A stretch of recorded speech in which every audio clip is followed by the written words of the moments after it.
Our tale opens with a woman in tears, while the narrator remarks that there are people in this world so unfortunate that one cannot help but feel pity for them. This woman is seen desperately running for her life, chased by a grotesque monster covered in multiple arms, tearing through the humans around her. The narrator then reveals that Kang Sam was one such unfortunate soul. The scene shifts to him watching a news report covering the monster attacks. The report shows that Kang San's parents tragically lost their lives while on their way to pick him up from school. As if fate hadn't already been cruel enough, his relatives stole every bit of inheritance that should have belonged to him, then heartlessly abandoned him on the streets to fend for himself as an orphan. Yet, life on the streets forged within the boy an unyielding determination. He forced himself to survive, even resorting to eating spoiled food when he had nothing else. Gradually, he managed to find a small job. He threw himself into his studies like a man possessed, sleeping barely 4 hours a night as he balanced work and school. Despite his immense effort and talent, destiny remained merciless, never granting our unlucky protagonist even a sliver of fortune. Misfortune struck again when, during an important exam, his appendix suddenly burst, forcing him to give up midway. On another occasion, while traveling to a test site, the bus he boarded overturned halfway, making him arrive late and miss the test entirely. Then, on a completely random day, just as he was about to leave home, his bike toppled over. It jammed his door shut, trapping him inside and causing him to miss school once again. No matter how hard he tried, one disastrous incident after another kept piling up, dragging the protagonist into a life defined by failure.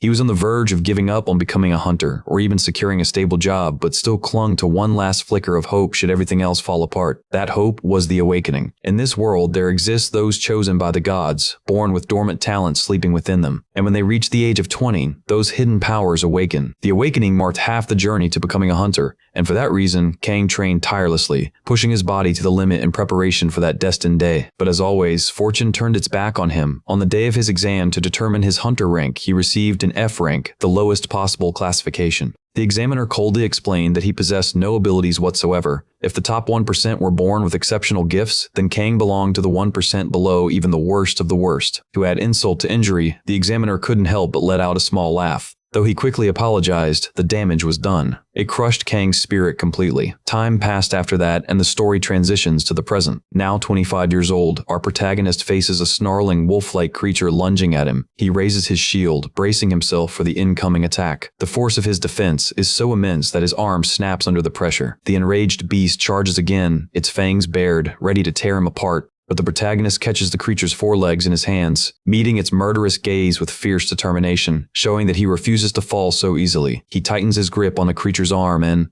flips it downward in a powerful motion to throw the wolf off balance. As the beast collapses, Kang drives his knee straight into its snout with full force. The creature crashes violently to the ground, knocking over everything in its path. Kang then turns toward someone off-screen, shouting desperately for her to hurry up and cast her magic before things get any worse. The mage begins gathering flames in her hands, calling him a human shield and telling him to hold on. She still needs more time to focus. Kang realizes just how bad his situation has become. He recalls that he teamed up with this mage and another tank and now deeply regrets that decision. They're completely surrounded, and the other tank has already lost an arm amidst the chaos. To make matters worse, the mage who's supposed to deal magical damage can't even perform her spells properly. These wolf-faced monsters are called gnolls.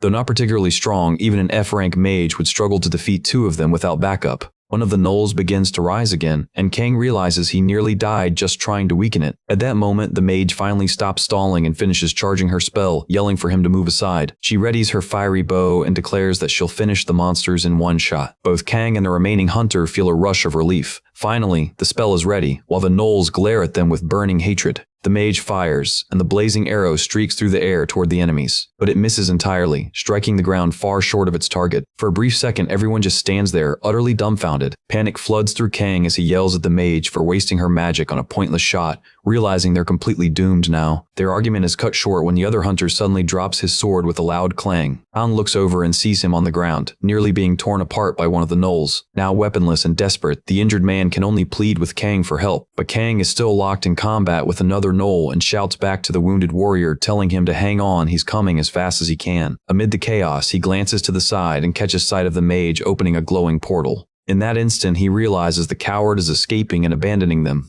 With the most shameless expression imaginable, the mage claims that since all 3 of them were bound to die anyway, at least one of them should survive. To make matters worse, he mocks Kang once again, calling him nothing more than a human shield, igniting fury in Kang's chest. The narrator then explains that Kang's role was that of a tanker, a position usually assigned to those without any real powers, hence why they are often called human shields. It was a role so thankless that no one would even flinch if one of them died. After all, the strong regarded them as expendable tools. Kang realizes this bitter truth. He also notices that the other hunter is on the verge of being devoured by the gnoll attacking him. For a brief moment, he even considers escaping through the still half-open portal. After all, dying for someone deemed worthless would be nothing more than a meaningless end to his already miserable life. But before he can step through that portal, a mysterious voice stops him, declaring that he has been chosen by Asmound, the god of trials and suffering. Confused and disoriented, Kang freezes in front of a massive stone wall. There, he sees the figure of a stunning woman with flowing white hair standing before him. Anger boils within him as he demands to know where the portal went, the same one that was right there just moments ago. But the woman answers only with a piercing, otherworldly scream that shakes the air around them. Her voice thunders as she declares that from this moment on, he must undergo a divine trial to atone for the karma of his previous life. Kang can't comprehend a single word of her divine speech and can only cover his ears in agony, trying to block out her deafening roar. He wonders what she meant by past life, when suddenly the woman leaps down from atop the wall, landing hard enough to crack the ground beneath her feet. The protagonist doesn't even have time to react before a gnoll sneaks up from behind and drives its claws straight through his body. The woman watches him impaled, her expression shifting into a cryptic smile as she softly tells him to make the right choice. The scene then shifts back to the other hunter, the one still struggling beneath the gnoll's assault. He's barely clinging to life, fighting desperately to escape, and in his despair, we finally learn his name, Kim. We didn't see his beginning before, but now the story flashes back to his past, a childhood spent with his parents, where his father was a drunk who regularly beat his mother until she could take no more and abandoned them both. Not long after, his father died in a car accident, leaving young Kim to live with his grandmother, the only family he had left.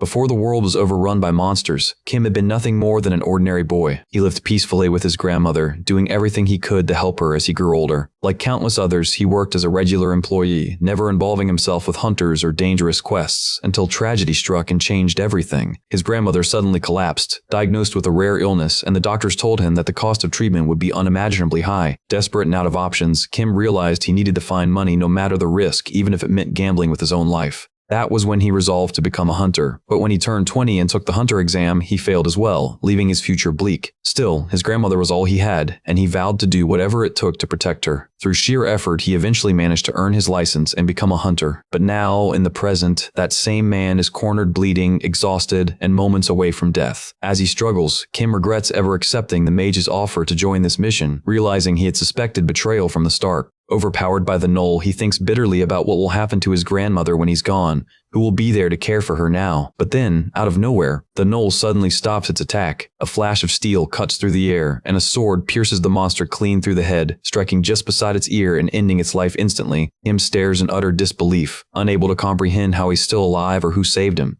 The scene rewinds to just moments earlier, back to when Kang was impaled by the gnoll's claws. The white-haired woman points at him and declares that in his previous life, he was a demon. She explains that this is the reason his current life is cursed with endless misfortune. Kang, dazed and confused, cannot understand how he's even alive after such a fatal wound, but the woman merely places her hand upon the gnoll's claw. Instantly, the monstrous limb disintegrates like burning paper. Han touches his abdomen and realizes the gaping wound from before has completely vanished, as if it never happened at all. Stunned, he asks the woman what is happening and whether he truly heard her correctly. Calmly, she repeats her claim that he was once a demon, and for a brief moment, an image flickers across the scene, revealing what seems to be the protagonist's past incarnation. Kang still can't make sense of anything that's happening, but the white-haired woman calmly tells him that believing her or not is entirely his choice.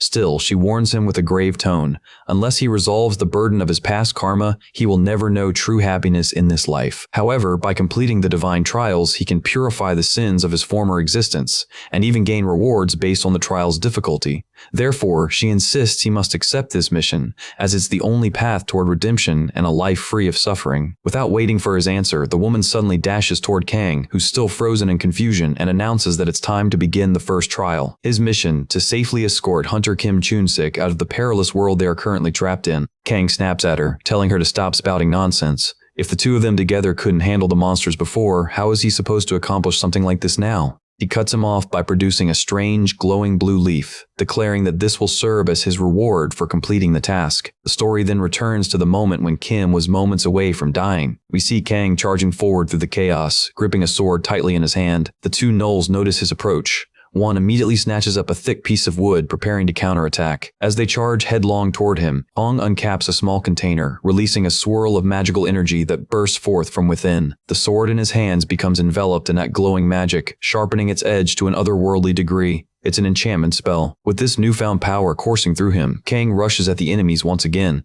He raises his shield, blocking their savage blows one after another. His movements grow faster, more fluid. He darts across the battlefield with agility he didn't even know he possessed, weaving past every attack. In a final burst of motion, he slides beneath one of the monsters and swings his sword upward. The blade pierces clean through the gnoll's torso. The creature lets out a gut-wrenching howl, and in that split second of pain and confusion, Kang drives his sword forward once more, delivering a merciless finishing strike. With fury burning in his eyes, he continues pressing his blade deeper, pushing with all his remaining strength while the creature desperately flails, trying to claw him away. But it's too late. Before it can strike back, the gnoll collapses lifelessly to the ground, never to rise again. The monster's final claw swipe leaves a shallow cut on Kang's arm, but he exhales in relief. One of the beasts is finally down. Yet his brief moment of calm nearly costs him his life, as the second gnoll lunges forward, snapping its jaws inches from his neck. Kang barely dodges in time. Cursing under his breath, he realizes his main sword is still lodged in the corpse of the fallen creature. If he wants to win, he'll have to recover it somehow. Then, in his mind, he hears the woman's voice echoing, reminding him that these trials exist to push one to the edge of death, and that he must remember this truth. Determined, he draws a small dagger and prepares to face the beast head-on. With a shout, he leaps toward the gnoll, daring it to come at him with everything it's got. The creature swings its claws, and Kang barely manages to block the pain from his injured arm nearly makes him drop the dagger. But he clenches his teeth and holds on with every ounce of strength left in his body.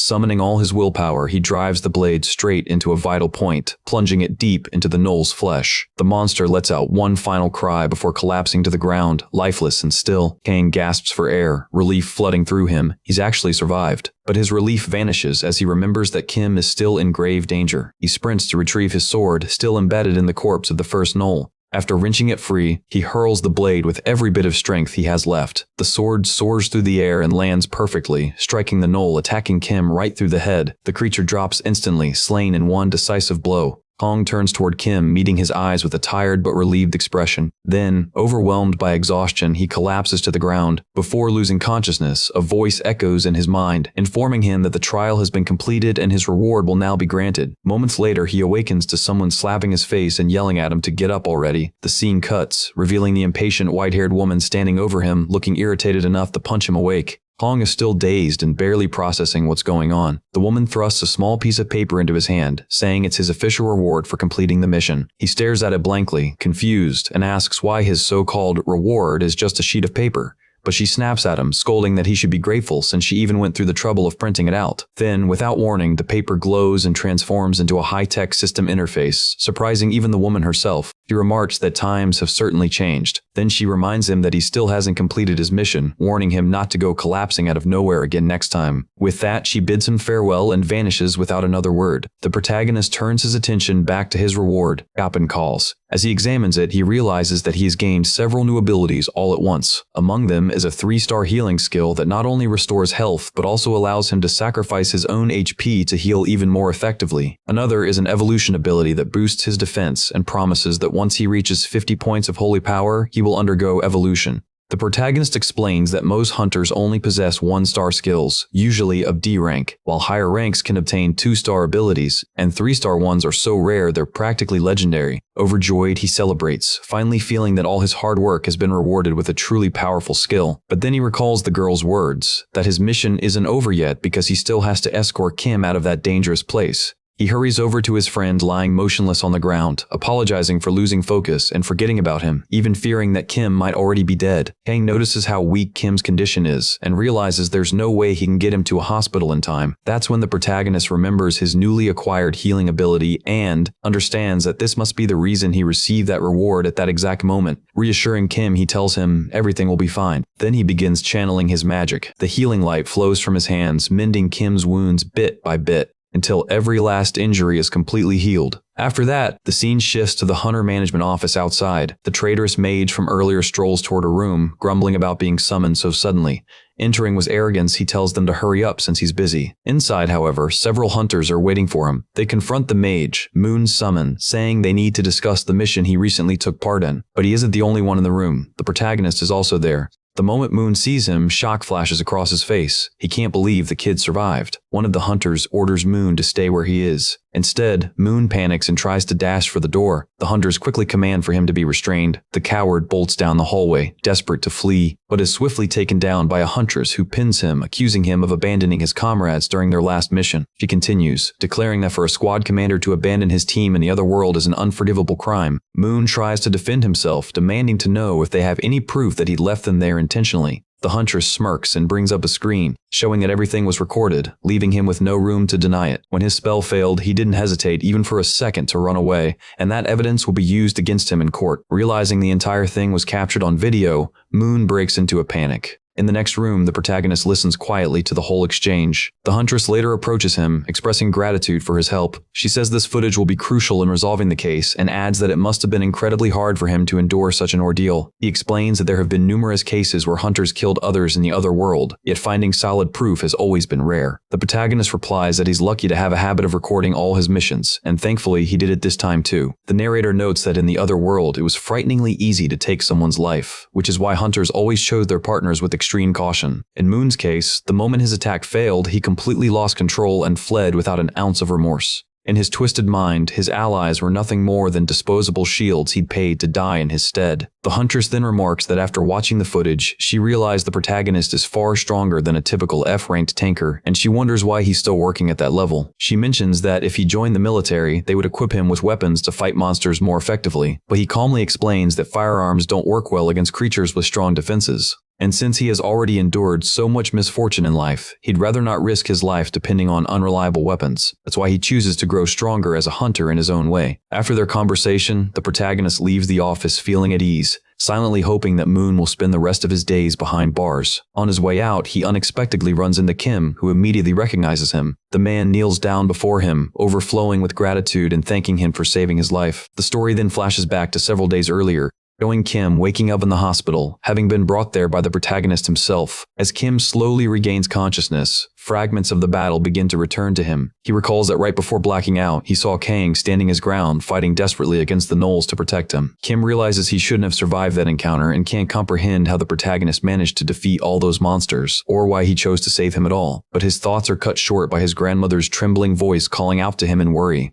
She's distraught, seeing him covered in injuries from head to toe. Scolding him through tears, she demands to know why he risked his life on such a dangerous mission for her sake, asking if he's lost his mind and wants to die along with her. Kim gently urges her to calm down because of her high blood pressure, assuring her that he's fine. But the old woman snaps back that he looks like a skeleton with how battered and frail he is. He tries to lighten the mood, saying that at least he came out alive, but his grandmother retorts that while she's already sick and ready to die, he has no right to throw away his youth like this and forbids him from taking on any more missions. Kim's heart softens as he recalls all the happy memories he shared with his grandmother, and he begins to think about how much he wants to live a peaceful and happy life by her side. Overcome with emotion, his grandmother wraps him in a trembling embrace, crying and begging him not to waste his life so recklessly. Like that. The story lingers for a moment, fading gently into silence. Then the scene shifts back to the present, where Kim is standing in the street, still bowing repeatedly to the protagonist and causing quite a commotion. He expresses his deepest gratitude, but the protagonist replies that in the other world, survival depends entirely on one's teammates.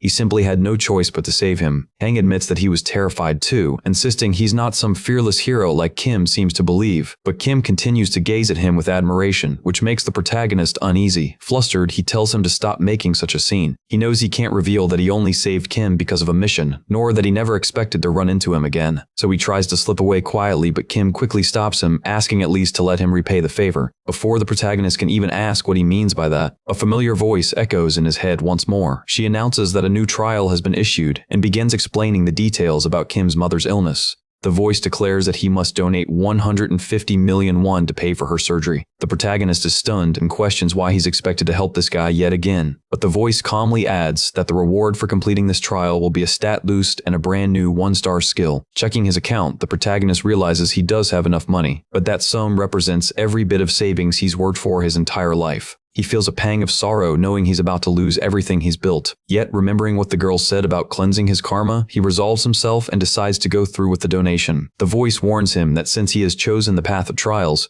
Turning back now would strip him of all his rewards and increase his karma even further, to the extent that he could end up in a vegetative state for the rest of his life, and the thought alone makes him realize he has no choice but to continue completing the missions. He sighs, saying that even if the reward is modest, refusing the trial means forfeiting all chances to advance any further. He reflects on how lucrative the hunter profession can be. If he rises in rank and becomes a renowned hunter, earning back 150 million won will be easy. Besides, as an F-ranked hunter, he doesn't even have access to the hunter's market yet, so obtaining an additional skill is a major advantage. After much contemplation, he calls the Hunter Association, finalizes the donation, and receives his new skill, though the story doesn't reveal what it is just yet. The scene then transitions to a testing arena where an examiner calls the participants forward. He explains that the next test will take place inside a virtual reality simulation, where participants will control preset characters to evaluate their combat proficiency. Each character has an assigned class and role, and the goal is to complete missions according to those roles. Complaints about character selection will not be entertained. The examiner adds that if participants are skilled enough, any role can clear the test just fine, but if they fail, it won't be the character's fault. When the protagonist's name is called, the examiner notes that, coincidentally or not, he's been assigned the role of the team's tanker. His mission is to withstand attacks from gnolls for 5 full minutes, something he's already experienced in real life. The system equips him with a sword and shield, locking all character stats at 30. Wishing him luck, the examiners send him into the simulated battlefield.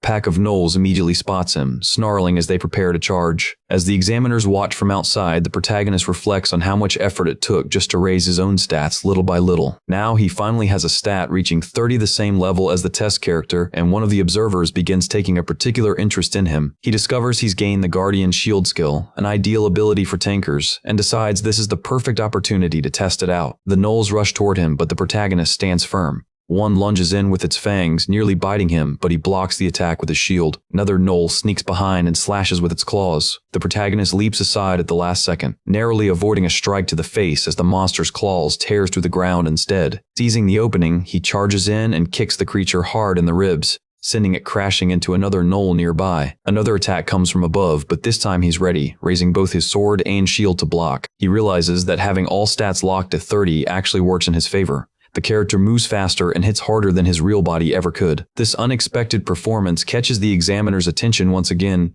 One of the operators remarks that the protagonist's ability to read and react in combat is exceptional. Among all the candidates, he's easily the most capable, even as a mere tanker. The protagonist continues fighting, skillfully blocking each gnoll's strike with his shield. At one point, he even manages to throw one of them several meters away. The creature howls in fury, becoming even more aggressive, but then it spots 3 passing NPCs. Abandoning the protagonist, it charges toward them instead. The examiner notes that part of the test is to evaluate how well the tanker protects his allies, and wonders if the protagonist has noticed the NPCs yet. As the gnolls close in, chaos erupts, and that's when the protagonist finally activates his skill, Guardian Shield. Instantly, all the gnoll's aggression redirects toward him. Amazingly, he manages to block all 3 simultaneous attacks, deflecting one even from behind with his sword. The examiners are visibly impressed by his precision and composure. In his mind, the protagonist explains that Guardian Shield is designed to draw an enemy's focus, forcing them to target the user. He realizes that his ongoing path toward cleansing karma is gradually shaping him into someone more selfless, someone who protects others even at personal cost. A tanker's duty is to stand at the very front, shielding the group from harm. If anything goes wrong, they're always the first to fall, which is why tankers are in such high demand. There was a time when people rushed to become tankers for the high pay, but as the risks became clearer, the number of volunteers dwindled. The danger is immense, but so are the rewards, and to the protagonist, that makes it the perfect calling. To him, it's far better than wasting away behind a desk in some dull bureaucratic job. The tanker's way of life suits him perfectly. Lost in thought, he suddenly realizes that the test has already ended. The monsters have vanished. Now his focus shifts toward getting promoted and shedding his F rank, since at that level he's barred from participating in advanced raids. He's determined to erase the stigma that comes with being labeled weak. Looking up at the large results screen, he sees everyone staring in disbelief. His result, an astonishing S+ rank, a perfect score. The scene transitions to the Hunter Association headquarters, where one examiner is in the middle of failing a string of applicants, berating them as pathetic. He sneers that they can't even pass a basic assessment, so what made them think they belonged here in the first place? He scolds them further, saying that the battlefield is no playground for amateurs who don't know their limits. As he rants, a distant memory from his own past briefly flashes before his eyes, but his thoughts are cut off when a particular file on his desk catches his attention. Skimming through it, he's stunned by the protagonist's record. He remarks that the candidate demonstrated textbook tanker behavior and, astonishingly, didn't take a single hit throughout the entire trial. Before he can reflect further, another staff member calls him away, revealing that he's also A. Back inside the testing area, a huntress begins explaining the next stage. Participants will now be divided into teams of 5, with 2 teams competing against each other in live combat. They'll be teleported into an orang zone, and to pass, they must eliminate every monster within it. Only those with outstanding performance will move on. Each participant will be sent to a random zone, and they'll only discover their teammates upon arrival. Even team leaders will be assigned randomly. She starts reading out the names of the team leaders. Team 1 will be led by a blonde youth named Min Hyuk. Team 2's leader is a nervous boy named Jo Han Beal, whose appointment surprises everyone as he's already sweating bullets. The 2 leaders play rock, paper, scissors to decide who gets first pick for team members. Min Hyuk wins the toss and steps forward to make his choice. He decides that the very first member of his team should be a tanker. Jo Han Beal comments that having a reliable front line makes raids far easier, as long as the rest of the team can properly fulfill their roles. Min ends up choosing a huge, heavily built man to take on the role of his team's tanker. When it's Jiro's turn to pick, he grows even more anxious. He realizes that only 2 candidates are left unchosen. Looking toward Kang-san, he hesitantly asks if the guy is really a tanker since he looks so thin. But with no better options left, he decides that having someone who can at least act as a tanker is better than nothing and picks him for his team. The selection process continues for a while longer until all the teams are finally set. The examiner then explains that in an actual battle, no one will protect them, so they should use the next 30 minutes to prepare for the test and get familiar with their team members. The men's team celebrates, proud that they managed to secure a strong tanker line. Their leader confidently says that as long as everyone sticks to their positions, things should go smoothly, and they begin discussing their battle strategy. Meanwhile, things look far less promising on the protagonist's team, where tension fills the air. Seeing that their leader is too nervous to speak up, the protagonist starts a conversation, asking whether they should plan out a strategy too. Jo, hearing that, awkwardly raises his voice to rally the team, asking if anyone already has a plan in mind. While the group talks, the same examiner keeps his eyes fixed on the protagonist. He comments on the protagonist's past performance, the test he failed, saying that while he shows potential, he still lacks natural talent. Soon, the 30-minute preparation period ends, and the examiner announces that the test is about to begin. Min's team is then shown walking across a wide, grassy plain, each member dressed in the outfit of their assigned class. That's when the tanker in front suddenly yells for everyone to dodge. Out of nowhere, an enemy appears and slams directly into his shield.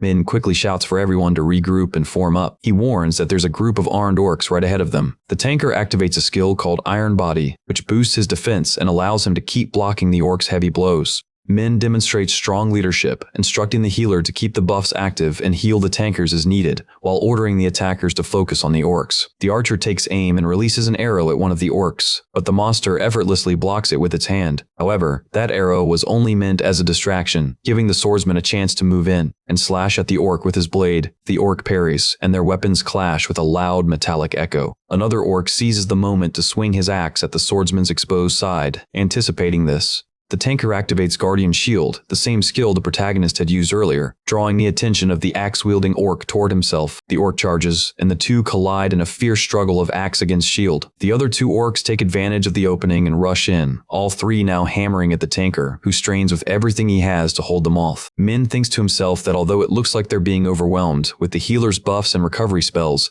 the front line should be able to endure a little longer. He and the archer then use this opportunity to try catching the orcs by surprise. Everything seems to be going just as planned, until Min hears a low growl echoing from the distance. His body freezes in fear, unsure of what to do. Looking up, he sees an entire horde of heavily armed orcs charging toward them. He quickly counts. 8 more orcs are approaching. The first 3 must have been just scouts. He attacks one of the newcomers and immediately retreats, shouting for everyone to fall back behind the tanker. That tanker, whose name we now learn is Jong-soo, is barely managing to hold the front line, his shield close to shattering. The healer yells that if he doesn't hold the line, they'll all be wiped out in seconds. Meanwhile, the examiners observe the entire battle from a distance through their drone feed. One of them picks up a microphone and begins explaining to everyone. He says that participants often forget one crucial thing. The government's ranking system isn't just meant to reward hunters. It also serves to guarantee that each rank reflects an actual skill level. People trust an E-rank hunter with E-rank missions precisely because that's the standard expected of them. A beginner-level tanker struggling against orcs is completely normal. If someone could solo those orcs right now, they'd be testing for a higher rank than E. What he means is that passing this test isn't about one person being exceptional. Everyone must perform well, or the entire team fails together. Min, nearly collapsing from exhaustion, admits the examiner is right, realizing that if their tanker falls, they'll all fail. He commands the healers to give everything they've got to keep Jiangsu alive, while he and the attackers move to flank the orcs from behind. Min charges forward, slashing at one of the orcs, barely dodging the enemy's fierce counterattack. Meanwhile, the tanker endures multiple hits and is on the brink of losing his shield entirely. The battle drags on, the archer firing arrow after arrow to divert the orc's attention, while the healers desperately maintain their spells. Finally, after a long and grueling fight, they manage to complete the test and exit the virtual battlefield. The tanker is the first to emerge, collapsing to his knees, unconscious and battered. The other participants stare in disbelief at his condition. A nurse rushes in to provide emergency treatment. The rest of the team is utterly drained as well, but they're at least praised for managing to finish the test. The tanker is then carried away on a stretcher. The announcer declares that it's now the protagonist's team's turn. Seeing this, Joe immediately freezes up, wondering if they'll even make it through. He and his group walk through the portal and find themselves in a murky swamp. Joe grimly thinks that their tanker looks even weaker than the one from Team 2, so he'll have to rely on him for the front line anyway. And as they trudge through the mud, it's clear the rest of the team is thinking the exact same thing. Meanwhile, the protagonist remains calm and deeply focused. Suddenly, a heavy stomping sound echoes from the ground. Joye quickly warns everyone that something is coming, telling them to form up while she draws her bow. An armed goblin leaps out of nowhere, landing in the mud before them. As if the situation wasn't bad enough, everyone starts feeling their feet sink deeper into the swamp. The examiner, still observing, explains that real hunters always analyze terrain before starting a mission, but in this test, they don't have that luxury and must adapt to the environment on the fly. The goblins, on the other hand, have no such issue. Realizing how bad things are getting, the team tries to retreat. One of the goblins lunges forward, knife in hand, ready to strike anyone nearby, but his attack hits a shield instead. Hang San had stepped forward just in time to block the blow. He counters by driving his sword straight into the goblin, forcing it to stumble back, wounded. Kang tells everyone to stay calm and focus on responding to the goblin's coordinated attacks. One of the goblins draws its bow and takes aim at the protagonist, who swiftly deflects the arrow with his sword, then realizes the goblins are moving under coordinated command. Looking more carefully, he notices a hobgoblin in the distance directing them. But for now, that doesn't matter, because he has just the right skill for this situation. He activates Guardian's Will, a power that boosts his defense and HP regeneration depending on how many enemies are nearby. The surge of strength allows him to send goblins flying with minimal effort. Both the examiner and the protagonist's teammates stare in disbelief at what they're witnessing. Joe seizes the moment and shouts for everyone to attack together, and they waste no time doing so. The group moves in sync, cutting down the goblins one after another, all driven by the protagonist's overwhelming presence. As the fight continues, the protagonist starts to notice that his ability weakens as the number of enemies decreases. His defense and regeneration drop each time another goblin falls. He finds the nature of this ability fascinating, but before they can celebrate, the ground trembles beneath their feet. The protagonist immediately senses danger and commands everyone to fall back. He lifts his shield, bracing himself to block the incoming strike. And in that tense instant, the next battle begins. But when he finally looks up, he realizes the attack came from a high-level orc, and no one can understand why such a creature appeared in a low-ranking zone. It's a D-rank monster, far beyond what should exist here, so the group immediately suspects something has gone terribly wrong with the test. They start preparing to retreat, hoping to escape before it's too late. Yet when the protagonist glances toward the orc's shoulder, he spots Asmoun casually sitting atop it as if this were all completely normal. While he wonders why she suddenly appeared in such a dangerous place, we see that even the examiners weren't aware of this monster's presence. They hurriedly contact the supervising hunter in charge of overseeing the entire test. The supervisor reports that they checked 3 separate times beforehand and found no trace of any such orc. The supervising hunter and his partner announce that they intend to shut down the test immediately. They can't bear to watch more participants be wiped out like last time. However, the examiner, who has been interested in a protagonist, urges them to wait and see how things play out. The examiner with glasses snaps back, saying he must be insane, especially since the media has been keeping a close eye on them ever since the previous incident where participants were fatally eliminated. The supervising hunter, whose name is revealed to be Kim Young-min, calmly replies that he understands their concerns but insists he knows what he's doing. He's not the type to act recklessly. He even assures them that if things go too far, he'll personally step in to resolve it himself, so they should hold off and give the group a little more time. 2 other examiners exchange skeptical looks, thinking he must be joking, since Young-min had already been banned from the battlefield once before for that exact kind of impulsive behavior. Even with the risk of more participants being taken out, the examiner with glasses reluctantly agrees, but warns warns that young Min will have to take full responsibility if anything goes wrong. Back in the field, Asmound, who seems to have just woken up, calmly tells the protagonist that this is his third trial,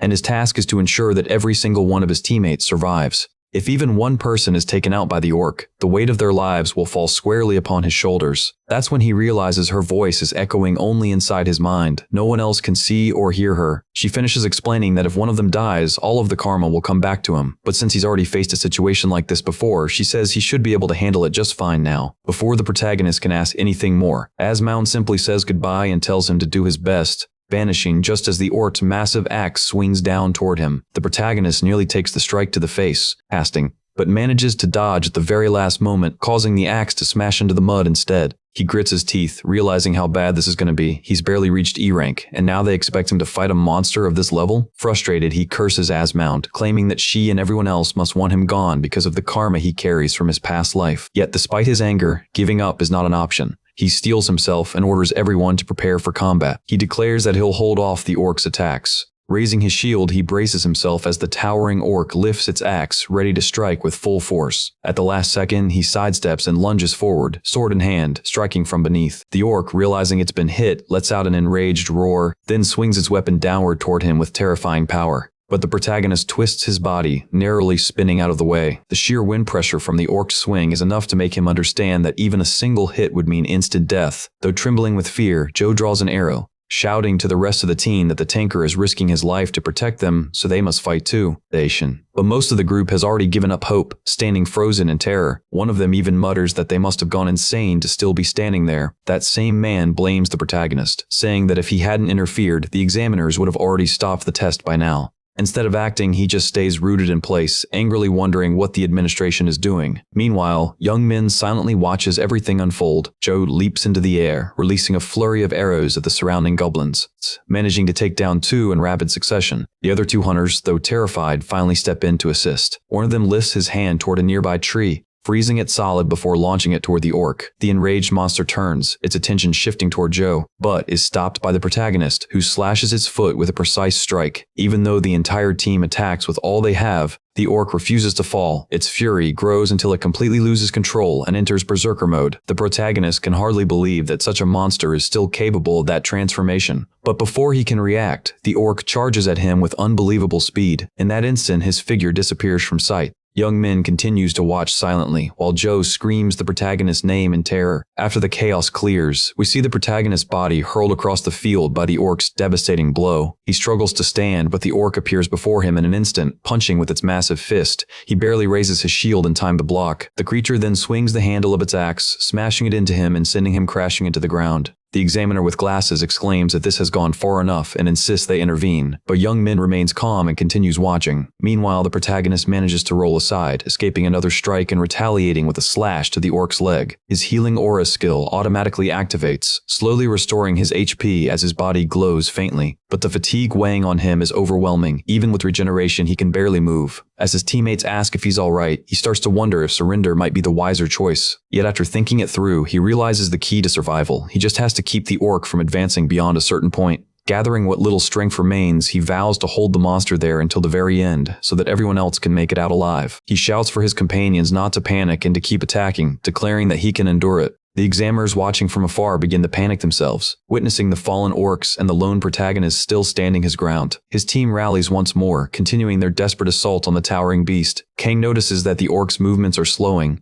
Its stamina is fading and yells for everyone to hang on just a little longer. Victory is near. But the orc, just as furious as it is exhausted, unleashes another massive blow, sending the protagonist flying through the air once again. This time, however, the group has adapted to its rhythm and uses the opening to rain down attacks. Strike after strike lands, until the orc finally drops to one knee, trembling and defeated. Joe exhales in relief, murmuring that they've finally won. But before they can celebrate, the orc lets out a deafening roar, and hurls its axe straight at the protagonist with the last of its strength. Joe shouts for him to watch out, and Kang braces himself, wondering if he'll be able to block it. But midway through, he notices something's off. The axe isn't even aimed at him. It's actually flying toward the hunter who had earlier blamed him for everything. Amid the chaos of the fight, everyone had completely forgotten that man was still standing there. Realizing this, the protagonist's heart sinks. He knows that if even one person dies, he'll bear the full karmic penalty. Later, the examiner with glasses solemnly apologizes for what happened, admitting it was their oversight and promising that they'll compensate everyone for the danger they faced.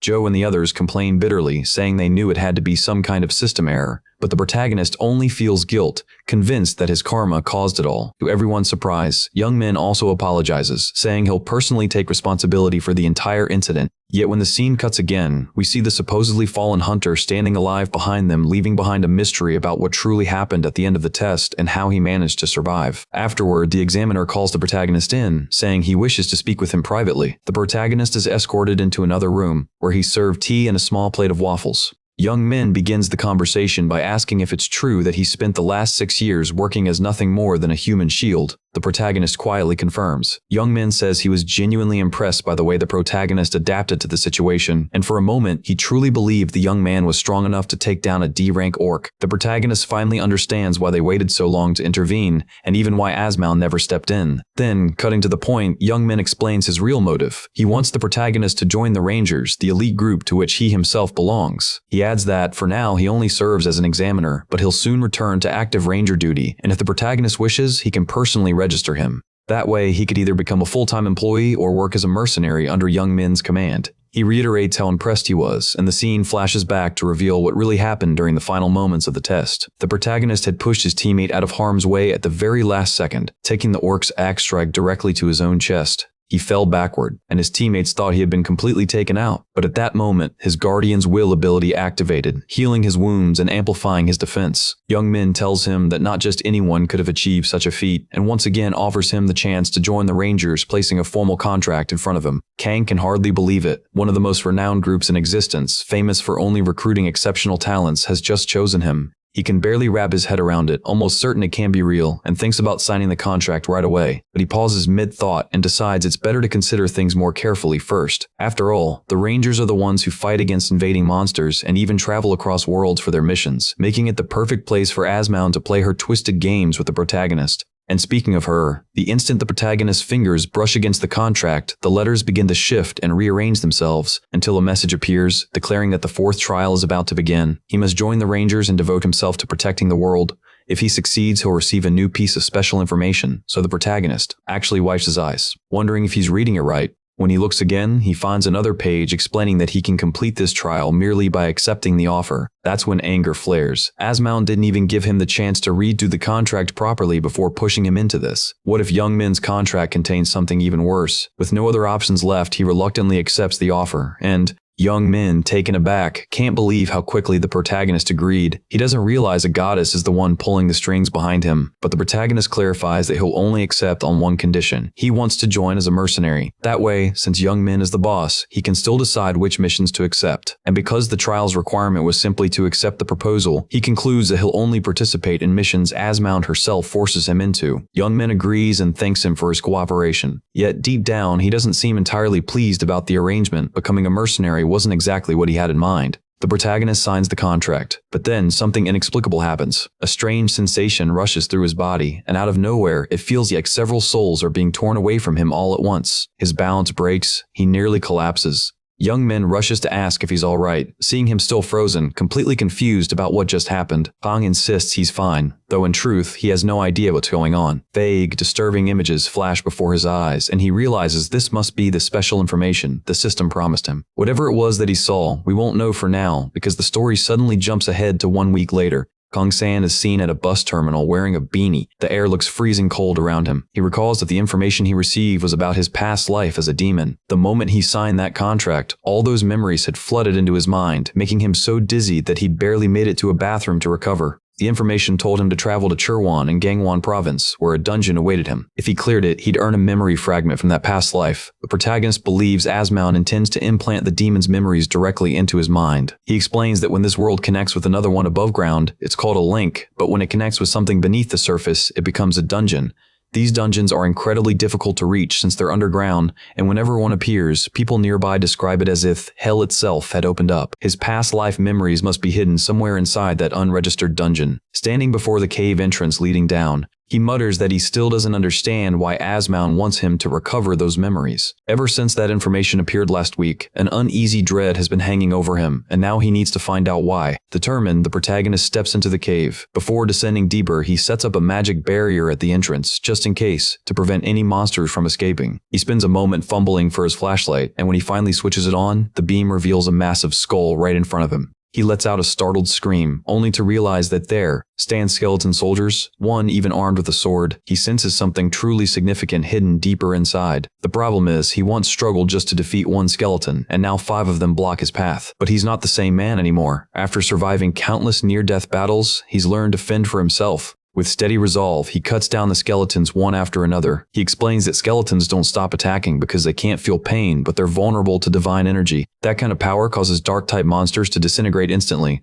So, if all the enemies here share that weakness, he should be able to progress alone. He stretches his arms, remarking how uneasy he'd felt before entering the cave. But that discomfort slowly fades as he moves deeper inside. After all he's been through, he feels he's earned some kind of reward, and as if in response, a treasure chest materializes before him. Overjoyed, he dashes toward it, thanking Asmown for the gift, but before he can reach it, something slams into him with tremendous force, sending him tumbling backward across the ground. The weapon's wielder, a Dullahan, a headless knight astride his dark steed, appears, spinning a massive steel ball on a chain. The knight hurls it straight at the protagonist. Reacting just in time, he ducks and rolls, then channels magic into his sword to sharpen it, just as he did during his battle against the gnolls. But this time, the Dullahan's armor is far sturdier. Even his magically enhanced blade can't leave a scratch. Though focused on attacking, he doesn't notice the steel ball whipping back toward him at full speed. He tries to block it, but the sheer impact sends him flying again, and he realizes not even magic can cut through that weapon. The Dullahan is operating on an entirely different level. To make things worse, cracks are forming along his sword. It's on the verge of shattering. Aang keeps dodging the relentless strikes, but he knows if his blade breaks, he stands no chance against such a ranked demonic monster. That's when he notices something.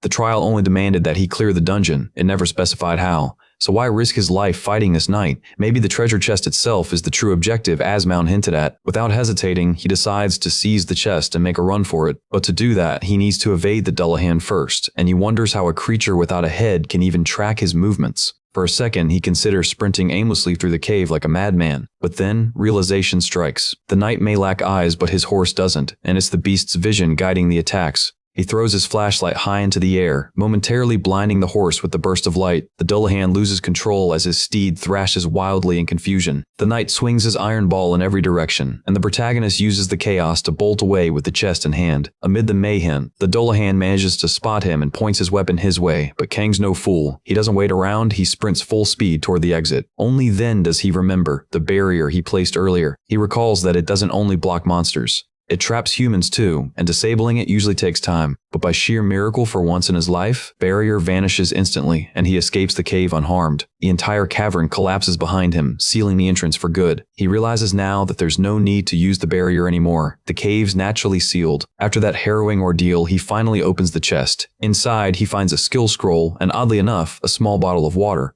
He drinks the vial containing the skill, which enhances his Garni and Shoal abilities, bolstering both his healing and defense. He's unsure whether to laugh or sigh. Only his tank-type skills seem to grow stronger each time. Next, he opens the water bottle. As he does, he recalls how he once dismissed talk of past lives as ridiculous nonsense. But everything Asmown predicted has turned out to be true. He mutters that he doesn't care about divine interference, but if recovering his memories will help him reach the life he seeks, then he'll do whatever it takes. With that resolve, he drinks the liquid inside the bottle, and suddenly, visions from the distant past flood his mind. In those visions stands a swordsman named Jang Hyun from a place called Volcano, who has just single-handedly defeated several warriors. Swearing upon his name, he vows to destroy a certain evil demon. Raising his sword, he challenges the shadowy figure at the center of the battlefield. The creature rushes toward him, and the swordsman meets it head-on, but their clash ends in an instant. The scene shifts. The warrior lies broken on the ground, unable to comprehend his defeat. As the demon stands tall amid the carnage, the warrior demands to know why it slaughtered so many innocent lives. Images flash through his mind, smiling families, laughter, and then the memory cuts to a lone child crying amidst the battlefield's ruin. The demon steps closer to the fallen man,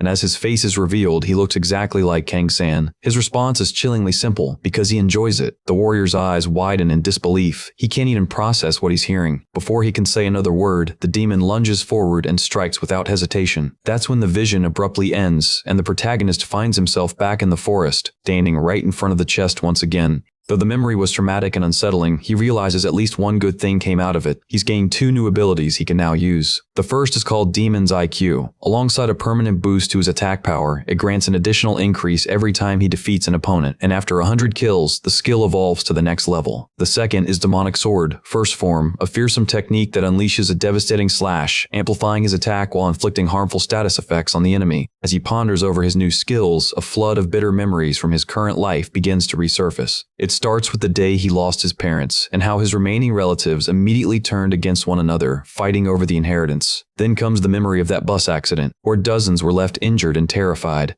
That's when the realization hits him. Every terrible thing that's ever happened around him traces back to the sins of his past life. From his parents' deaths to every tragedy involving those unfortunate enough to be near him, all of it was born from his former self's cruelty. Lost in guilt, his phone suddenly rings. It's a call from someone named Joan Minhyuk. The caller sounds familiar and casually asks if he'd like to help out with a small job. The scene transitions to a diner where the protagonist meets Min Hyuk. He greets him warmly, saying it's been ages since they last met and that he heard the protagonist recently got promoted. Min Hyuk gets straight to the point. He wants the protagonist to join his management team at Chiozeng. Still weighed down by melancholy, the protagonist blankly asks what exactly he's talking about. He finds the offer odd. After all, Chiozeng is the #1 company in the entire industry, so why would they show interest in him of all people? More curious still, Min Hyuk had quit being a hunter long ago. The protagonist never knew the reason, but at least it seemed his friend had found a stable job. As he hesitates to respond, another painful flashback surges through his mind, a memory of yet another tragedy. In it, he's a student riding a scooter to school alongside a classmate. They both fall to the ground mid-ride. The protagonist insists he's fine, but his classmate mutters bitterly that this always happens whenever he's around. The boy even mocks him further, saying maybe he's cursed, that perhaps that same curse sent his parents to their graves. Rage burns inside the protagonist hearing that cruel remark. But before he can react, Min Hyuk steps in, confronting the boy and demanding to know if that's really something one should ever say to a friend. The classmate, startled, asks why Min Hyuk is suddenly shouting. Min Hyuk tells him flatly that there are things you can say aloud and things you absolutely never should. He orders the boy to apologize. The classmate does so, and the protagonist accepts the apology quietly, saying, "It's okay." Min Hyuk then hops back onto his scooter, telling the protagonist to follow him. As they ride off, a security guard helps guide the other students safely across the street. Memory fades, returning to the present. Min Hyuk explains that now the protagonist has reached rank E, he'll soon start participating in higher-level raids, and that having a reputable company back him up would make a huge difference. With corporate support, he could choose ideal teammates and grow faster as a hunter. But even as he listens, the protagonist can't shake off the lingering memories of his demonic past, wondering if he's truly fit to keep walking this path. He admits that he only came today to see his friend's face again after so long, nothing more. He's about to say something heartfelt, but Min Hyuk interrupts with a teasing tone, saying the protagonist probably didn't earn his promotion through skill. If he's rank E now, it's likely because some examiner took pity on him.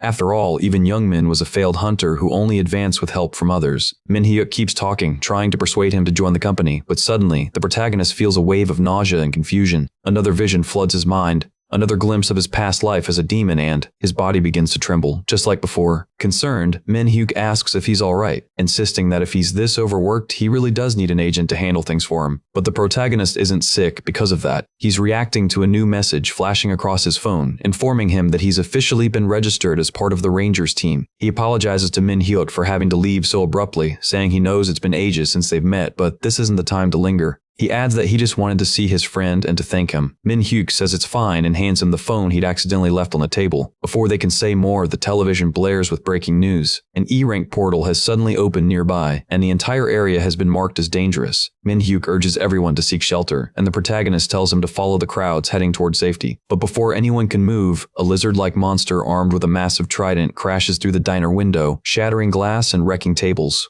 It topples furniture and pins one of the customers beneath its weight as he struggles to break free. The trapped man screams for help, while his terrified wife watches helplessly from a corner. Seeing this, the protagonist knows he can't just stand by and watch. Min Hyuk grabs his shoulder, shouting that they need to run immediately. More creatures like this one will be arriving soon, and no one would blame a mere rank E for fleeing to save himself. He begs the protagonist to stop playing hero and escape before he's ripped apart, but Kang spots the creature raising its trident again, another human already impaled on it, and realizes it's about to do the same to the man pinned beneath it. His mind flashes with the faces of those he slaughtered in his past life. He grits his teeth, activates demonic sword, first form, and charges. His blade slices through the air in a brilliant arc, sending the monster flying across the diner. The old man rushes back into his wife's arms while Min Hyuk stands frozen in disbelief at the protagonist's strength. Kang declares that he's no longer the same as he was in his past life, urging everyone to run before reinforcements of monsters arrive. Min Hyuk stares at him in complete shock as the protagonist continues, saying he'll prove to everyone just how much he's changed. The scene then cuts to some time after the battle. Police and emergency units have arrived, helping civilians who survived the lizardmen attack. Min Hyuk is on a call with his superiors. They ask if he managed to recruit the protagonist. He admits he didn't. It turned out to be a far tougher negotiation than expected. The person on the other end grows angry, scolding him for his failure. They insist that whether Kang is rank F or E doesn't matter. Min Hyuk should have leveraged the company's prestige to get him on board. Min Hyuk tries to apologize, but the superior hangs up before he can finish.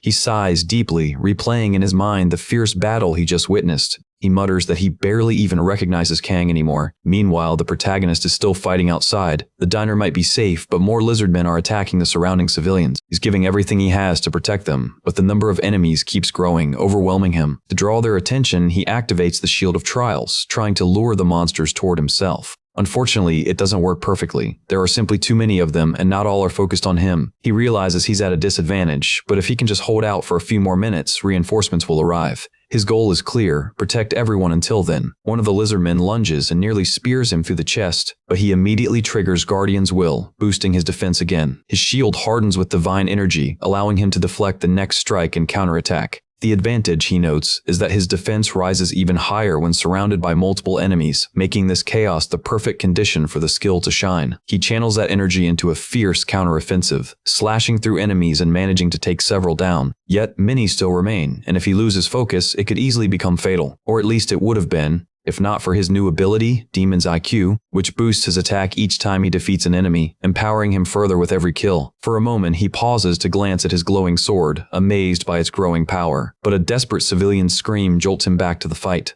The army finally arrives, opening fire on the lizardmen without hesitation. They keep shooting until ordered to cease. The platoon leader then commands his soldiers to split into teams and search every part of the nearby buildings for survivors. Soon, soldiers are seen rescuing the injured and eliminating any monsters that still roam among the ruins. But as one soldier inspects the collapsed remains of a building, he finds the protagonist lying there, battered and bloodied, still clutching his sword-stained crimson. Recognizing him, the soldier carries him to his superior officer. There, they review a recording of the battle captured moments earlier. The footage shows the protagonist fighting alone, taking down every lizardman in sight. His expression is fierce, his strikes fueled by a mixture of rage and sorrow. The commanding officer, named Steve Mist, asks if the man in the video is a ranger. The soldiers shake their heads. They don't know. They explain that he simply appeared out of nowhere and began slaughtering the monsters on his own. They assume he's just another reckless hunter trying to play the hero, but in the end, no civilians died because of his intervention. Still, the commander orders them to identify the protagonist and place him under arrest. No matter his intentions, letting unqualified hunters act on their own would only cause bigger problems in the future. But the soldier explains that the issue lies elsewhere, and judging by the protagonist's battered state, it's hard to tell if he was even still alive after all that. Fortunately, the protagonist regains consciousness. That's when we see that the soldier who rescued him is none other than Kim Chun-sik, the very same man the protagonist saved in the dungeon back at the start of the story.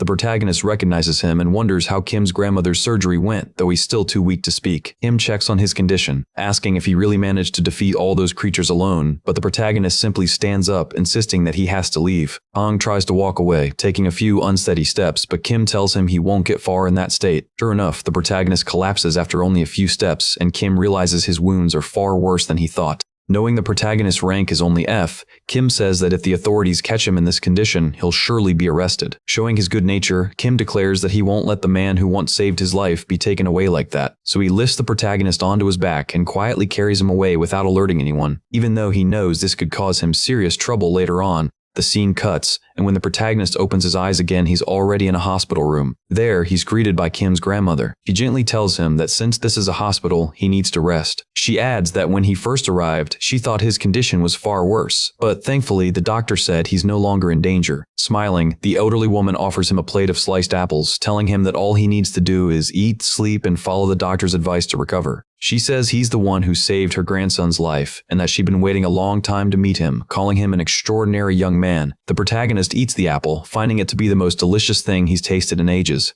It even brings back memories of his childhood, of simpler days when his mother was still alive. Meanwhile, a news reporter prepares to go live, announcing the tragic event that unfolded tonight in Wangsum involving the E-rank portal. He interviews a soldier, asking about the missing civilian from the incident and whether they were able to collect any testimonies. The soldier explains that when he arrived, he rushed in to assist a young man but found that all the monsters were already dead. They publicly thank Kang for his efforts, declaring that thanks to this hero, countless civilians survived the catastrophe. The soldier continues praising him, while the protagonist silently wonders why they're making such a big deal out of it. Setting those thoughts aside, the protagonist knows deep down that things have become more dangerous than ever. He reflects that this ordeal wasn't a test given by Amira's mound, but rather a battle he chose to face alone. A brief flashback of his fierce fight against the monster plays. With great struggle, he manages to sever one of the creature's massive hands. All around him lie fallen bodies, yet more mutant lizards continue swarming without end. He notes that the situation neither worsened nor improved. Despite killing 10 of them, it wasn't enough to weaken their ranks. Then, the system appears and activates his demonic ability. His attack power surges temporarily, empowering him beyond his limits. The elder lizard charges forward, spear aimed directly at him. It lunges, attempting to strike the distracted protagonist. But it's futile. Now stronger than before, the protagonist cuts down the monsters one after another, sending them all to their graves. Activating his aromatic blood ability, he leaps toward the creature, and his wild demonic nature partially awakens, combining with his other powers. Drenched in monster blood, he senses something different in his body. His attacks now unleash on their own, beyond his conscious control. More abilities surge to life, making him an unstoppable, merciless force. The battlefield becomes a graveyard. Everywhere around him lies the fallen.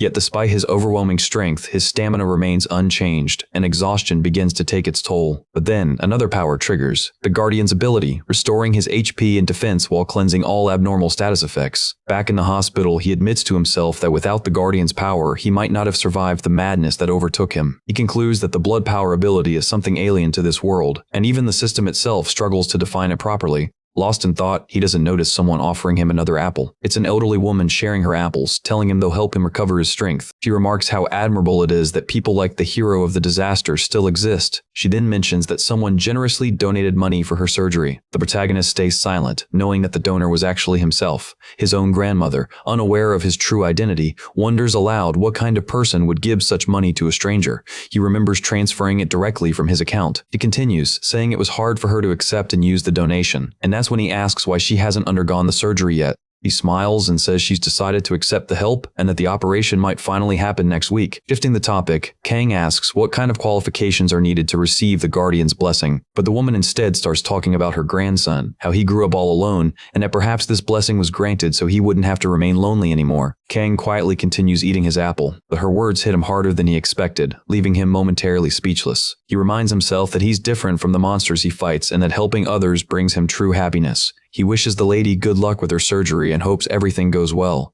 That small act of kindness strengthens his divine power and faith. After completing his hospital rehabilitation, the protagonist stands before a heavily guarded building. Rolling up his sleeves, he declares that he must uncover more about the power of demonic blood. He reflects on how hard it is to control that ability in real combat, realizing he'll need serious training. Though he decides that, even though this is only a training center, it will be an essential start. After signing in, the system confirms his entry and warns that once inside, he won't be allowed to leave for a full month. The protagonist accepts without hesitation, and the attendant explains that further details will be provided once he connects with the system. Soon after, an inspector calls for him, guiding him toward the training room entrance. Following her, he notices that the setup has changed from before this time. There's no male instructor. The inspector explains that he will face 20 monsters in total. If he defeats them all in a single day, he'll have to wait 24 hours before new ones appear. She locks the door behind him, and the protagonist calmly agrees. Finally, he's about to begin the training that will make him stronger. But just as he's preparing, the woman calls out to him again. Turning back, she tells him that since he's been assigned the 5th trial stage, he'll now bear the karma of a sinner.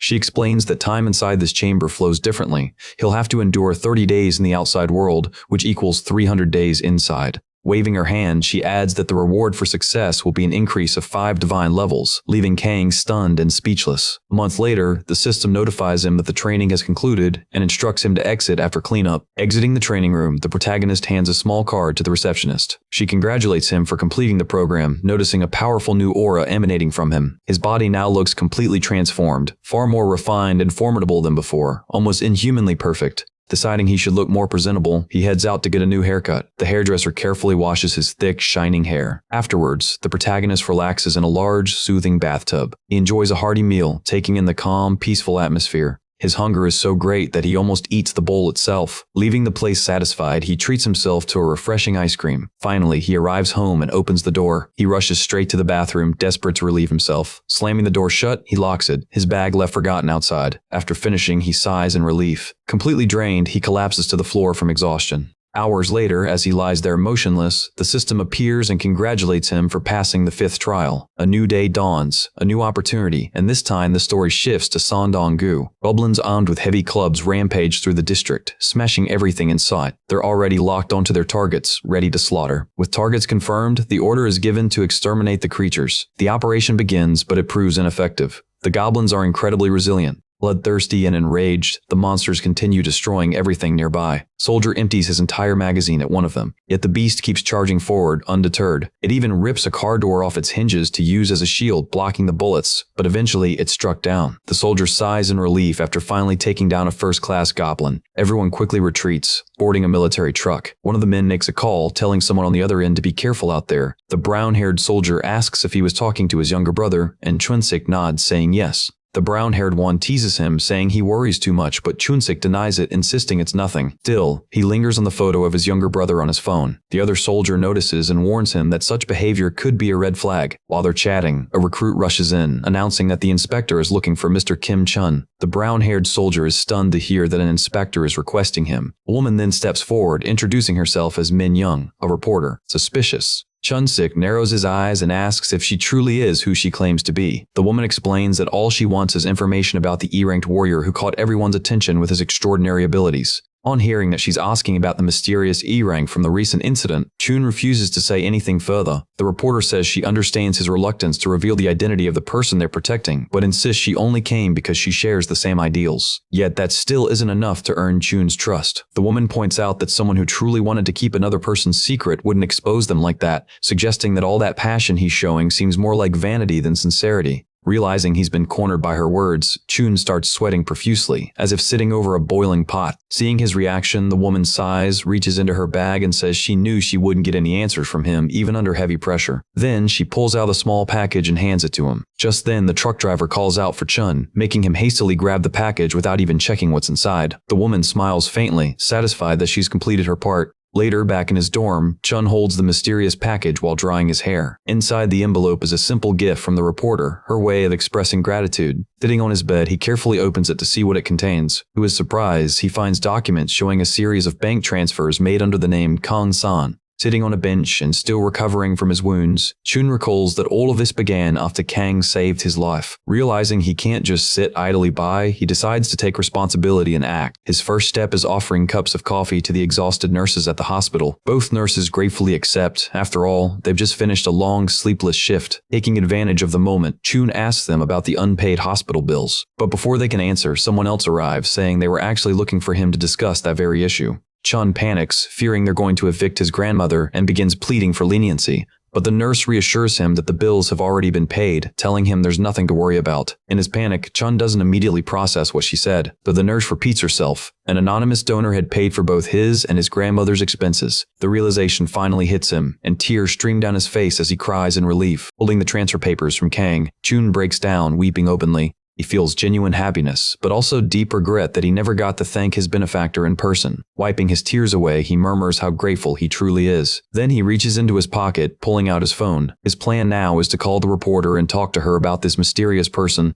Few seconds later, the reporter's phone starts buzzing with incoming notifications. She smiles when she sees who's calling, but frowns soon after, realizing she still won't get the identity of the person she's chasing. The uncertainty makes her restless. Impatient and burning with curiosity, the poor reporter grows increasingly frustrated by the lack of information. "The tanker from Wangsimi won't escape my hands," she mutters, eyes glinting with determination. At that very moment, the protagonist feels a sudden chill run through his entire body, from his toes up to his scalp. Now, the scene shifts to the protagonist joining a new group preparing to enter the black portal once again. The team leader, Johan, thanks Kang-san for participating but warns him about the danger of moving forward through such a dense fog. Another hunter, Young-chan, questions why the exploration team didn't issue a warning about the thick mist. A D-rank hunter chooses to remain silent, as he too has no idea what's happening. The protagonist grumbles about the fog appearing the moment he arrives, wondering aloud if this might be some kind of karmic punishment. Kanan calmly replies that this is a problem beyond their control. He adds that visibility will be low, but they should still be able to make out objects within roughly 10 meters. One of the group members then asks if that means they're supposed to just wait around blindly. However, Kang pulls out a jar filled with ants from his bag tools he says will help them navigate through the fog. Time passes, and soon the battlefield is in ruins after a series of fierce clashes. Jung mutters that only an idiot would bring ants to a raid, saying he's never heard of such a ridiculous tactic. While Kang spreads the sticky scent around, Chan hesitates, unsure if he should really trust him. Jung complains again that visibility is still terrible, and right then, an alarm bell starts ringing out of nowhere. The team immediately raises their guard and doubles their focus. From the shadows, a gigantic creature begins to emerge. Seeing the approaching monsters, Kang warns his allies and readies his stance for battle. The three fighters use the surrounding rocks as cover to block the oncoming attacks. Meanwhile, their healer trembles uncontrollably just from the sound of the creature's thunderous footsteps. One of the mutant ants crawls closer. Drawn to the sweet scent, the ants go berserk, emitting shrill, deafening screeches. The protagonist begins striking them down one after another, his defense increasing by 5% with every kill. Driving his sword deep into an ant's body, he slices it down cleanly, just like Vasco. But while he's focused on one target, the remaining ants seize the chance to launch a coordinated attack. Even so, their ambush isn't enough to overpower Kang, who blocks and counterattacks with precision. Suddenly, one of the ants rises from behind the rubble, smashing through a rock formation. It catches Kang off guard, landing a surprise hit before he can respond. Without mercy, the creature slams him repeatedly, targeting the vulnerable spot on his head. But Kang breaks free and retaliates with a devastating slash that splits the ant clean in half. The archer fires an arrow. His aim is flawless. He takes down 2 ants at once, but as luck would have it, one arrow nearly grazes Kang's shoulder. That near miss allows another mutant to close in fast. Or at least that's what it seems, until the creature is suddenly cleaved in two. The red-haired warrior exhales heavily, raising his blood-stained axe in triumph. The display of power leaves the others impressed by Kang's and the archer's coordination, even if their teamwork still feels rough around the edges.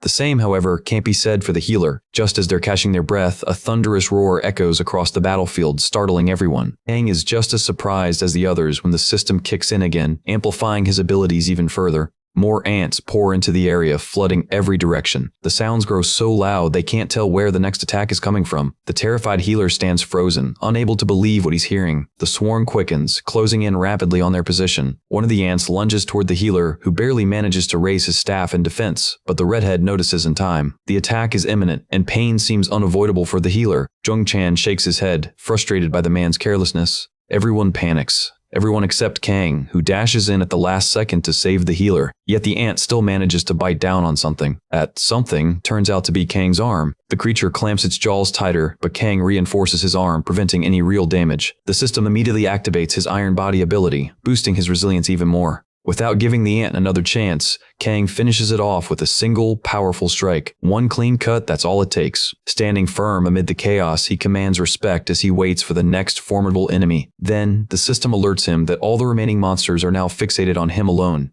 One by one, the ants fall before his relentless attacks. The archer stares in disbelief, unable to comprehend what he's witnessing. The group starts whispering among themselves, wondering how someone this strong could possibly be just an E-rank hunter. For some reason, the pointy-eared archer blushes slightly as he looks at Kang. He then asks Kang how he managed to become so powerful in such a short time. That question triggers a rush of flashbacks of everything Kang endured during his training, of all the pain and torment he had to overcome. Naturally, he can't reveal any of that, so he simply answers that he just worked hard. To deflect further questions, he changes the topic, saying he should tell the group that what happened here was all his fault.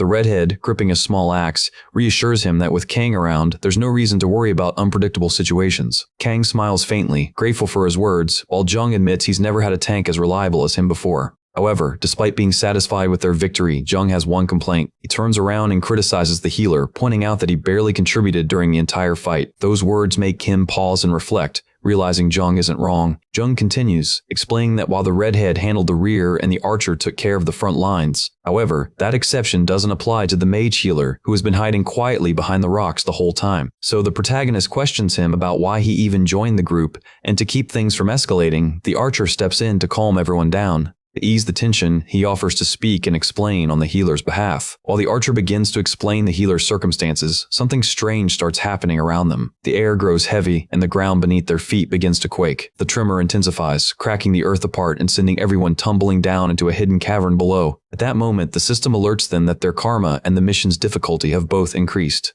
Everyone survives the fall, but they're battered and covered in bruises. The protagonist quickly warns the group that they're in danger because they've landed right inside a giant anthill. The system then announces that his defense and HP will now rise in proportion to the number of enemies nearby. Realizing how dire things are, Jum panics and shouts that the warrior ants will arrive soon. A D-ranked mutant ant, standing around 170 centimeters tall, begins slowly approaching them. Inwardly, the protagonist realizes how doomed they are for ending up in a C-rank area unprepared. Meanwhile, the useless healer starts trembling, overcome by fear and pain. Kane walks over and asks, "What's going on with Wubin?" The green-haired archer turns toward him, preparing to explain the situation. He says that Wubin has suffered from trauma related to monsters ever since childhood. Jum, now fully aware that their predicament has worsened, grows increasingly frustrated. He yells, demanding to know why someone like that was even brought on such a critical mission, and questions the archer's sanity. The others freeze in shock at Jung Chan's outburst, realizing his words have crossed a line. Lil X Chan snaps again, saying that as if falling into an anthill wasn't bad enough, now they have to drag along a useless mage too. While the group argues over what's right or wrong, the system notifies Kang of a 35% increase in his stats.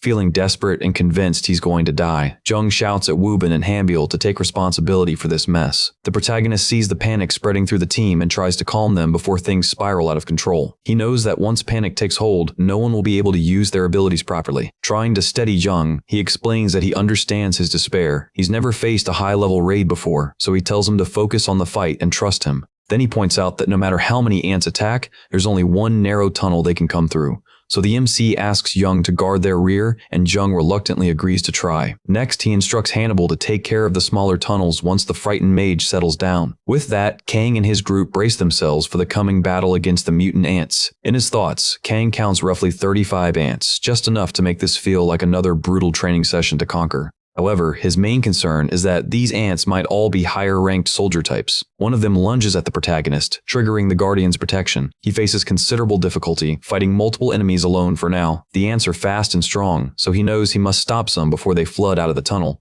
With no time to hesitate, the MC launches another assault. Using a sword skill, he slashes one monster back with precise force. He then reactivates his demonic blood ability, this time in its second form. The relentless ant gives him no chance to breathe or think, charging head-on at him. Even as he trades blows, Kang realizes it's not enough. His defense may be up, but his attack still lags behind. He manages to kill one ant, stomping on its head to ensure it's truly dead. But the other ants keep coming. His shield begins to shatter, yet he refuses to back down. With a single powerful swing, he cuts down 3 more ants that were rushing toward him. However, the more ants he kills, the more his strength begins to fade. His stamina has already dropped by 10%. Once again, he activates his demonic blood, boosting his attack power temporarily. With refined precision, he slices through the ants still charging at him. His HP and defense keep falling, but his blood energy surges by another 2%. A daring ant tries to leap on him from above, but it's futile. The protagonist's sword pierces straight through it. His determination and focus heighten, fueled by the realization that he's holding his ground. He charges forward once more, cutting through the swarm as his power continues to build. The ants pour in endlessly from every direction, ceiling, floor, and walls.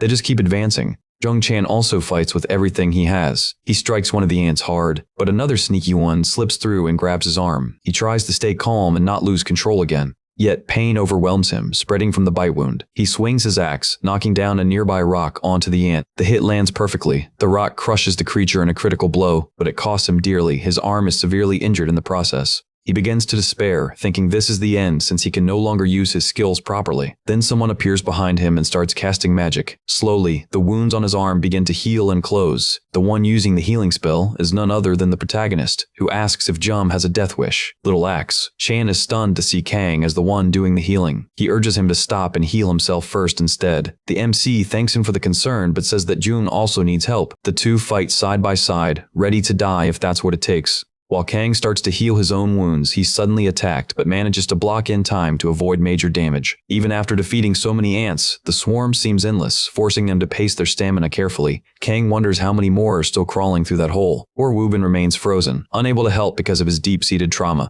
Yet he knows he can't stay this way forever and questions why this only happens to him. The thought saddens him, watching everyone else fight with everything they have. Ambiel yells at Wubin to pull himself together, but Wubin refuses to face reality. This enrages not just Kang and Jung, but also the archer who can't stand seeing his friend like that. so the archer grabs the healer by the collar and starts shaking him. He slaps him, shouting if he even understands what's happening around them. He tells him they're risking their lives right now just to protect him. He adds that if Wubin wants to die, he should die alone and not drag innocent people down with him because of his trauma. Speechless and paralyzed, Wubin can't say or do anything. Then, for a fleeting moment, he remembers a conversation with his friend who once told him about an amazing person he met during the test. Panting, drenched in sweat, Wubin recalls every word. Hambiel, seeing his friend like this, suggests forming a team with him and that person from the test to help him overcome his trauma. Hearing that word again, trauma triggers everything buried deep within Wubin. His memories resurface flashes of what he and his family went through while trying to avoid the portal. In those memories, a young Wubin runs desperately, only to trip and fall, scraping himself badly. His mother urges him to get up quickly, but he cries that it hurts. She tells him to hold on to her as tightly as he can. The little boy clings to his mother with all his strength until something terrible happens to both of them.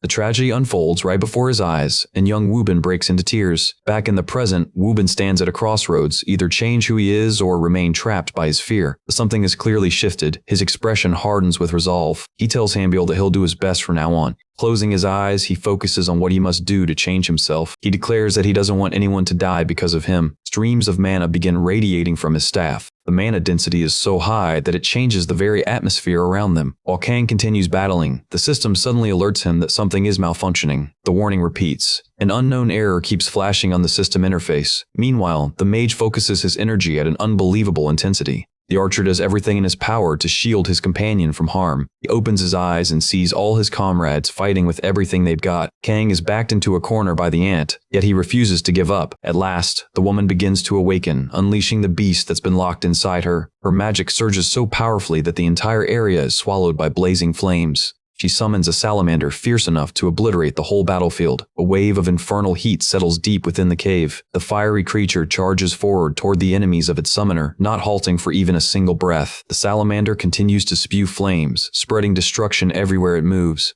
Little Axe-chan trembles, terrified by the sight before him. The salamander advances toward him, filling the boy with fear. Yet, he isn't struck. Only the thunderous rumble of collapsing ants echoes for several minutes. Even RMC can't help but be impressed by the young mage's overwhelming power. He turns his gaze, realizing firsthand how much trauma can transform a person. Things have truly changed for the mage who was once treated as nothing more than a burden to the team. As Wubin concentrates on engulfing everything in flames, someone suddenly calls out to him. The protagonist tells him to collapse the tunnel where the ants are pouring in, saying that's their only chance. Despite Wubin's monstrous strength, it still isn't enough to halt the advancing swarm, so he steels himself, ready to carry out the hero's command. But the ants remain relentless, refusing to stop their assault. One of the monsters breaks through the chaos, closing in on the mage. No, he can't leave everything to the boy. The protagonist braces himself and activates his skill. He lifts his sword high despite the pain and exhaustion weighing on his body. Then he strikes down the soldier ant with all his strength. The creature that had been focused on the mage turns its attention back to the hero. He manages to deliver another strike, buying enough time to protect Wubin. Now safe, the summoner resumes what the protagonist had instructed him to do. He finally succeeds in sealing the passage, preventing the ants from getting through. The protagonist marvels at how incredible magic can be when fueled by such vast mana. But the power of that spell is so immense that they must escape quickly before the collapsing debris buries them alive. Struggling, Kang grabs Jung Chan and sprints with all his might. Meanwhile, the archer shouts after him, urging him to hurry. Soon after, the entire cavern collapses once again. All that remains are smoldering ruins and charred corpses. In a safe location far from danger, the protagonist tends to the most wounded member of the squad. Hong is completely exhausted, his body nearly falling apart. Yet even in that state, he still worries more about his teammates than himself. In that moment, Luca Bellino appears out of nowhere, calling for the protagonist. He's startled. Her sudden appearance leaves him stunned. She announces that Kang has successfully passed the 6th test and is now eligible for his reward. The system displays the hero's updated status, and he realizes how difficult it is to raise even a single attribute, but the rewards don't end there. The protagonist, however, has a question. He asks why the tests keep dragging innocent people into them. She explains that certain trials simply can't be completed by his strength alone, and that Wubin was essential for this one. She adds that the variables are unpredictable and complex, much like the mage's unexpected entry into the group. If he believed doing the tests alone would make things easier, then he was mistaken. Everything, she says, is the result of his own karma. She concludes by telling him to stop overthinking and just focus on surviving whatever trials come next. Once she's certain he understands, she instructs him to return to reality immediately. The group, seeing their hero rise again, cheers with relief and asks if he's alright. Still dazed and unsure of what happened, Kang asks if he blacked out once more. He wonders why everyone is still there, and the archer explains that they can't escape. The cave is 10 meters deep, and its rocky walls make climbing impossible. After explaining their situation, the team admits they decided to wait for him to wake up, hoping he might have a way out, maybe even something like a trampoline. Then Jung turns to Hanbil and asks why anyone would even own something so useless, to which the archer casually replies that it was just a joke. That's when Kang shocks everyone by saying he actually does have that very item. The others, bewildered, ask why he carries such a strange thing, and Kang calmly answers that it's meant for situations exactly like the one they're trapped in. Little Axe-chan stares wide-eyed, surprised that the protagonist keeps items like ant baits and all sorts of random scrolls tucked away. Before long, they gather together and prepare to escape the cave. Stepping onto the trampoline, they spring upward with all their strength. Their first leap serves only as a warm-up. The second one launches them even higher. At last, with that second jump, they soar out of the cave to freedom. As soon as they land, the item begins to vanish. The system promptly notifies that the single-use item has now disappeared from his inventory. Afterward, Kang's group returns to Hunter headquarters to report the mission's failure. Recognizing the circumstances, the division admits its own mistake and grants them permission to join a new raid. The remaining three agree not to escalate the issue further, deciding to resolve it quietly among themselves. Even so, the protagonist feels uneasy, haunted by the thought that something similar could happen again, and if it were discovered, they could even be banned. While he's lost in those thoughts, someone suddenly grabs his hand and greets him warmly. He turns his head in surprise, wondering who it could be. It's Wubin, holding Kang's hand, asking if they can participate in the next raid together. He adds that he'll work even harder so he won't be a burden next time. Wubin's sincere words bring a smile to the hero's face. He reassures him, saying they're a team and there's no need to worry. Hearing the word "we," the other two exchange puzzled looks. It's explained that Kang tends to use strange phrasing whenever things start sounding too sentimental. Jung Chan then remembers that Kang mentioned he hasn't signed with any management yet. After their chat at Hunter HQ, the team parts ways with cheerful goodbyes. As Jung walks off, he takes out his phone and starts making a call. The scene shifts to the Chinsing administration building in the background. A voice on the other end of the line responds, confirming they've understood. The woman beside the older lady asks what kind of call could make her sigh like that. The older one replies that it was from Little Axe-chan, explaining that they're supposedly supposed to recruit an E-rank hunter. Surprised, the younger woman asks what he's thinking, and even the first woman admits she doesn't quite understand. Following Kang's recommendation, the older woman begins researching and discovers that not long ago, he was merely an F-rank hunter. She recalls that Jung told her not to judge by data, but by ability, emphasizing that the protagonist is the best hunter he's ever seen. She realizes that if she doesn't support Little Axe-chan, it could cause serious issues later, especially given his tendency for drama. On the recruitment spreadsheet, she notes that this candidate came through Jung Chan-woo's recommendation. The printer hums to life, printing out Kang's referral form. A man retrieves it, staring curiously at the name on the paper. As he questions who Kang is, his superior walks in and remarks that he's never heard of that name before. The superior takes the document, only to be startled that an E-rank hunter has received such a recommendation. In the background, a voice complains that Minyuk is causing trouble again, to which the supervisor replies that he's not bothering anyone. The superior then asks if Kang is the same person Minyuk once tried and failed to recruit. He criticizes him sharply, saying that if the protagonist passes the Chinsing selection, it'll be a loss for them because Minyuk clearly has no eye for talent. The other man sarcastically thanks him for his brilliant leadership. After enduring the harsh criticism, Minyuk stands silent, saying nothing in return. At least, that's how it appears, until he suddenly begins to crumple the paper in his hands. Slowly, he compresses it further, shaping it into a crumpled ball. Meanwhile, the protagonist is seen doing pull-ups, building his back muscles, refusing to take even a moment's rest from training. Suddenly, a notification sound interrupts his rhythm. He reaches into his pocket and pulls out his phone to check the alert. It's a message containing a link. The link, sent by Wang Simi, is yet another E-link, one of the many that have been appearing lately. As he reads it, Kang starts thinking that if he becomes a ranger, he'll be deployed to distant locations. He grips his phone tightly, thinking about everyone, and quietly wishes for their safety. Meanwhile, the Ranger fleet advances toward the battlefield. The tension among them is palpable. Everyone braces for what's to come. Among them is the same man the protagonist once helped. Upon reaching the combat zone, the troops disembark from their trucks. Lieutenant Luke gives clear orders. Their mission is to rescue civilians and eliminate the monsters. They cannot afford to lower their guard, because if they do, even a moment's lapse could cost a comrade's life. The extermination squad performs with precision, moving as one. Mutant wolves fall one after another beneath their coordinated attacks. Though destruction spreads across the field, the number of monsters gradually decreases. In the midst of the chaos, a voice shouts for the soldiers to advance to the next sector. They immediately reposition, scouting the area for any survivors or hidden threats.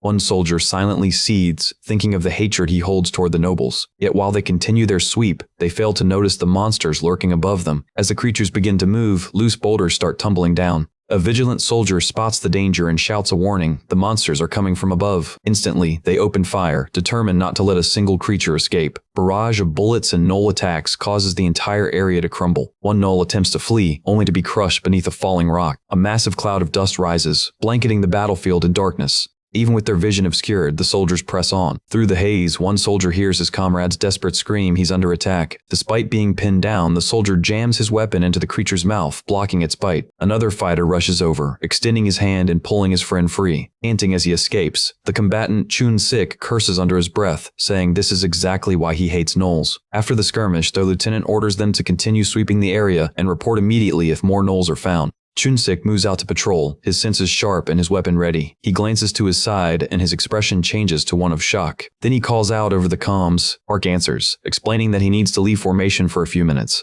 Before deployment, he received a message from his brother saying he was heading to the shelters, but that location isn't safe. Chun urges him to at least report it to their superiors, but Park explains that area falls under the 3rd Company's jurisdiction, not theirs. Chun tries to argue, but it's no use. Park pleads for understanding, saying that if it were Chun's grandmother, he'd probably do the same. Chun responds that the issue isn't who it is. It's that Park is heading into a dangerous zone alone. Hearing that, Park hesitates, visibly torn. But despite understanding his comrade's concern, he ignores the warning and runs straight toward the danger. Chun can only watch helplessly as his friend disappears into the distance. Park sprints as fast as his legs can carry him, desperate to reach his family in time. But then, Chun appears beside him, refusing to let him go alone. Park warns him again, insisting he return to the safe zone before it's too late. Chun answers that it doesn't matter where Park goes, because he's going with him regardless. The only reason he follows is because he believes the protagonist, Kang, would have done the same. And with that, the video comes to an end.